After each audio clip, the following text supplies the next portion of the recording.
আমার প্রতি যদি কোনো রকম হয়রানিমূলক কর্মকাণ্ড করা হয়, সামাজিকভাবে স্টিগমা আরোপের চেষ্টা তো একটা হয়েছে, আপনি খেয়াল করেছেন।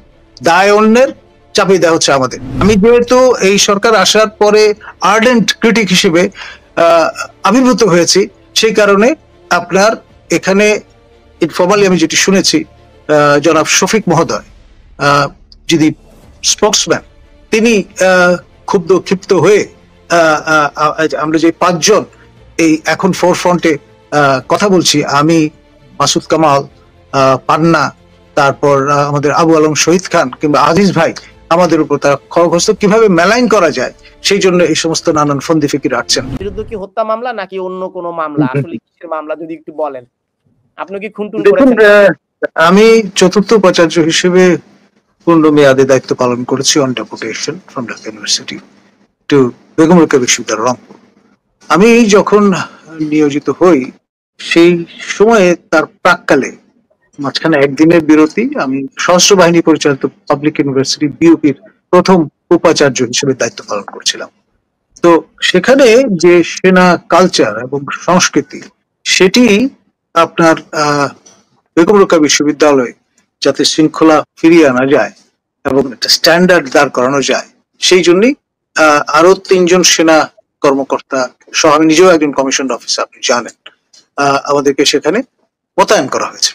তো সেখানে বেহাল একটা অবস্থা ছিল, আপনার ভর্তি বাণিজ্য, চাকরি বাণিজ্য ছিল নর্মাল দ্যাটে গিয়ে প্রথমেই আমরা এগুলো জিরো টলারেন্স দেখিয়ে শূন্যে নিয়ে আসছিলাম, এবং তারপর খেয়াল করে দেখলাম যে সেখানে বিশেষ উন্নয়ন প্রকল্প যেটি চলমান, সেখানে নানান রকমের সমস্যা। আপনার যেই একনেক অনুমোদিত যে নকশা, সেটির ব্যত্যয় ঘটিয়ে মাটির নিচে ভিত্তি তৈরি করে ফেলা হয়েছে বেশি পরিমাণ জায়গা নিয়ে। তো ফলে অর্থ বেশি পরিমাণে ব্যয় হয়েছে, এবং সেটি আমার আগের উপাচার্য, তৃতীয় উপাচার্য মহোদয়ের আমলে, এবং তার সঙ্গে যিনি এক্সিকিউটিভ ইঞ্জিনিয়ার ছিলেন তাদের তত্ত্বাবধানে। তো আমি এই হাঙ্গামা দেখে আপনার বিষয়টা ফোরফ্রন্টে নিয়ে আসি, পাবলিক করে দিই, গণবিজ্ঞপ্তি দেই পত্রিকায়, এবং সংশ্লিষ্ট দপ্তরগুলোতে চিঠি দিয়ে জানিয়ে দেই যে ব্যত্যয় ঘটেছে। এমনকি তৎকালীন মাননীয় শিক্ষামন্ত্রী দীপুমণিকেও জানানো। তিনি এটাকে ভাবলেন যে একটা দুর্বলতা পাওয়া গেছে, সুতরাং তিনি নানানভাবে তার মতো করে তদবির শুরু করলেন এই যে বিষয়গুলো নিয়ে আমরা শূন্য সহিষ্ণুতা দেখাচ্ছিলাম। তো সেটা ন্যাচারালি আমরা পছন্দ করিনি, এবং সেটা অনুবর্তী কোনো কাজও করতে দেয়নি। আমরা প্রকাশ্যে, আমি এবং আমাদের তৎকালীন রেজিস্ট্রার কর্নেল আবু মোস্তফা কামাল, ঢাকা যে রিপোর্টার্স ইউনিটি আছে, সেখানে প্রায় 14টা ইলেকট্রনিক মিডিয়া বা টেলিভিশনকে ডেকে আমরা লাইভ প্রেস কনফারেন্স করে আমাদের অবস্থান তুলে ধরি, এবং বলেছিলাম পরিষ্কার, আমার খেয়াল আছে যে মাননীয় তৎকালীন শিক্ষামন্ত্রী দীপুমণির আশ্রয় প্রশ্রয় এবং আশকারা এই জিনিসগুলো ঘটেছে। তো এই যে অবস্থানটা নিয়েছিলাম, না আমি বলছি আপনাকে, না ব্যাকগ্রাউন্ডটা ক্লিয়ার না করলে কিন্তু বিষয়টা বুঝবেন না। তারপরে দীপুমণি তার সর্বশক্তি ব্যয় করলেন, তার নিয়ন্ত্রণাধীন তৎকালীন বিশ্ববিদ্যালয় মঞ্জুরি কমিশন, সেখানে 7 বার চিঠি পাঠালেন। তারপরে আমাদেরকে বিব্রত করবার জন্য তদন্ত কমিটি পাঠিয়ে তার মতো করে একটা উইশি ওয়াশি রিপোর্ট হাজির করবার চেষ্টা করলেন। তো আমরা প্রথম থেকেই বলেছি যে সমস্যাটা আমাদের সময়ের না, আগের। We are carrying out the legacy. পরে সেইগুলো সব কাগজপত্র যখন আইএমইডিতে পাঠানো হলো, যেটি পরিকল্পনা মন্ত্রণালয়ের অধীন, সেখান থেকে তারা সবকিছু দেখে বললেন যে আমরা যে অ্যাসারশনটা করছি সেটি সঠিক, এবং তারা সেই তালিকা সহ কাউকে ব্লেম না করে বলে দিলেন যে এটা দুদকে পাঠানো যেতে পারে দায় নির্ধারণের জন্য। তো দীপুমণি সেটা নিয়ে বসে থাকলেন, এবং তার মেয়াদ শেষ হয়ে গেল, কারণ তিনি ভিন্ন মন্ত্রণালয়ের দায়িত্বে চলে গেলেন, সে অবস্থায় ছিল।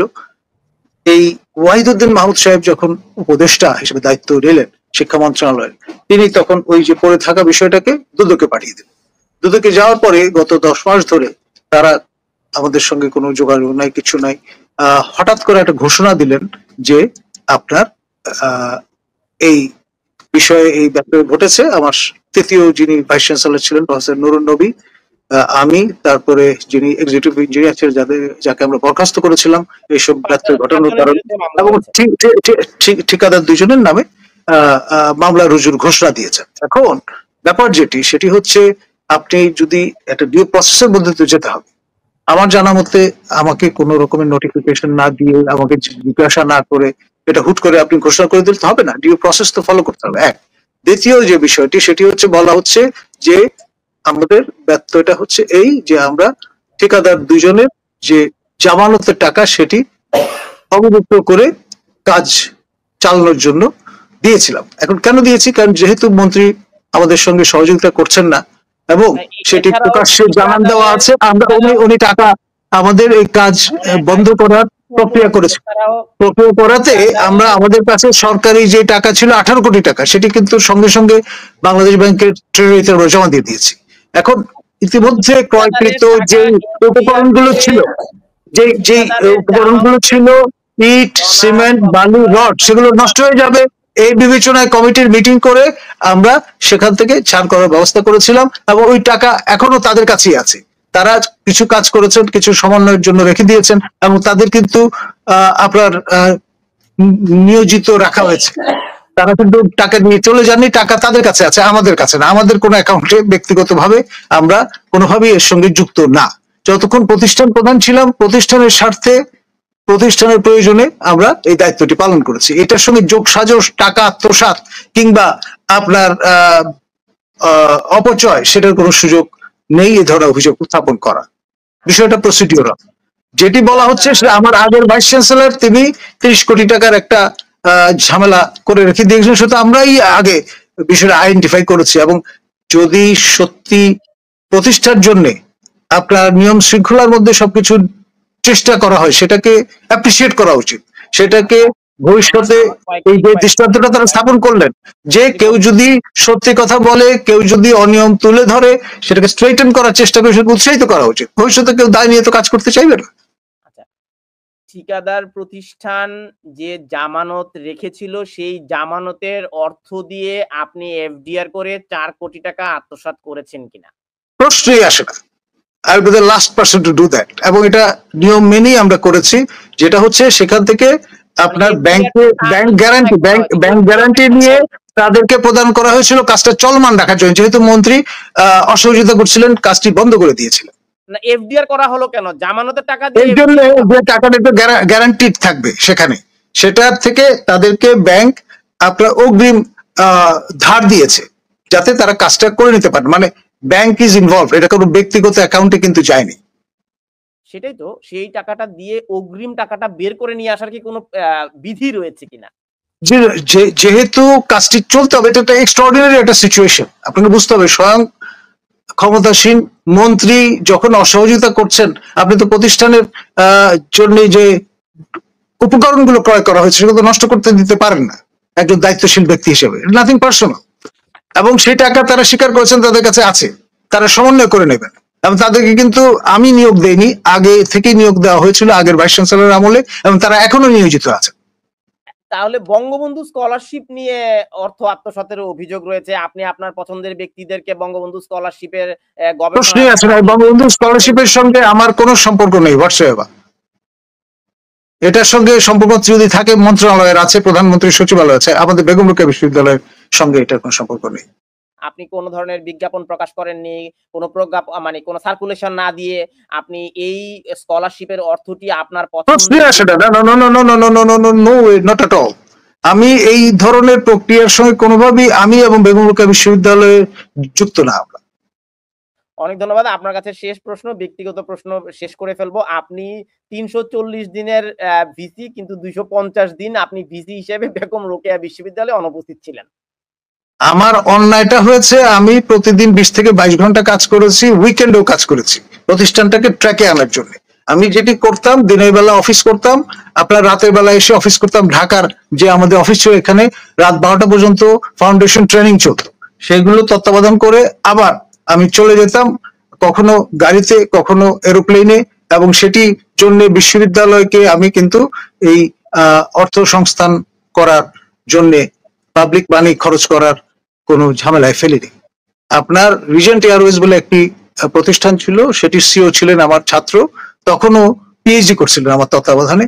তিনি আমাকে দিয়ে এই কানেকশনটা প্রধান অতিথি হিসেবে উদ্বোধন করেছিলেন, পরদিন থেকে কাইন্ড অফ ব্র্যান্ড অ্যাম্বাসাডর হিসেবে আমি ন্যূনতম যে ট্যাক্স যেটি দিতে হয় সেটুকু দিয়ে যাতায়াত করার সুযোগ পেয়েছিলাম। এবং ঢাকায় প্রায় প্রতিদিনই একটা দুটো করে আপনারা যেরকম শো করছি এরকম স্টুডিওতে গিয়ে শো করেছি, আবার সেই বিষয়গুলো তত্ত্বাবধান করেছি, মানে জানের উপর দিয়ে গেছে।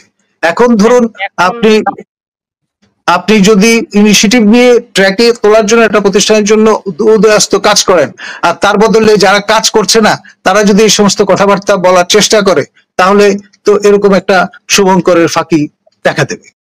আপনার এই নানা ধরনের বিতর্কিত এবং এই জিনিসগুলো এই যে বিতর্কগুলো এগুলো তৈরি করেছেন দীপুমণি সিস্টেম্যাটিক্যালি, যেহেতু তিনি আমাকে তার তাবে নিতে পারছিলেন না, সেই জন্য তৎকালীন ছাত্র লীগের যিনি সভাপতি ছিলেন তাকে উত্তক্ত খেপিয়ে দিয়েছিলেন।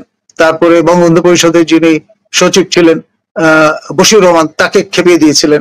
এবং বশির রহমান এখন হত্যা মামলার আসামি, তিনি আপনার বাহিনী দা বার আছেন, আর আবু সাইদ হত্যাকাণ্ডের সঙ্গে যুক্ত।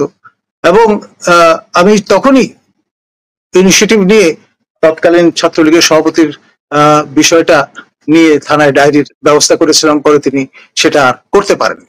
সব জায়গায় আমরা জানিয়ে দিচ্ছিলাম চিঠি দিয়ে যে এই ধরনের কর্মকাণ্ড। আমরা যেহেতু অন্যায়কে প্রশ্রয় দেয়নি এবং দীপুমণির সঙ্গে তাল মেলাইনি, সেই জন্যই তিনি আপনার খড়গহস্ত হয়ে নানান ভাবে বিতর্ক তৈরির চেষ্টা করেছেন, যেটির আমি প্রটেস্ট করেছি। কর্মকাণ্ডের কারণে আপনি কোনোভাবে ভীত সন্ত্রস্ত কিনা, যে কোনো সময় আপনাকে গ্রেফতার করা হবে এমন ভয় আপনার রয়েছে কিনা? দেখুন, যদি সেটি করবার চেষ্টা করা হয়, আমি বলবো প্রফেসর ইউনূসের সরকার নব্য ফ্যাসিবাদী কায়দায় চলবার চেষ্টা করছেন। আপনার নতুন একটি অথরিটেরিয়ান এবং ড্রাকোনিয়ান রুল চালুর চেষ্টা করছেন, সেটি কখনোই অভিপ্রেত হতে পারে না।